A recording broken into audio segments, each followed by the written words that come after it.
Ang gandang gravel bike, no? Pero hindi basta-bastang gravel bike yan. Electric-powered gravel bike yan. JG1 ang pangalan ng bike at ang gumawa niyan, BESV. Check mo na lang din yung page nila sa Facebook. Hindi rin basta-basta ang mga pyesa nito. Tingnan mo, shifter pa lang, GRX. I-Tech yung rotor, pati calipers.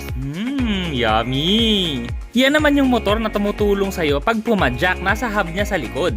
At syempre, gaya sa unahan, naka-hydraulic disc brakes din pati likod. Akyatan ready rin to, kita mo may malaki siyang kaset sa likod. GRX din syempre, yabang no? Nasa loob naman niya nakalagay yung battery kaya hindi mo halatang e-bike siya. Tapos, meron din akong extrang battery dala kasi alam niyo naman, no, medyo mahina tayo mag-bike. Diyan mo naman sa screen makikita yung speed mo, pati kung anong mode ang gamit mo. Highly recommended ko tong BESV JG1. Kung gusto niyo subukan, kontakin niyo na lang ang Exion Cycle sa Facebook.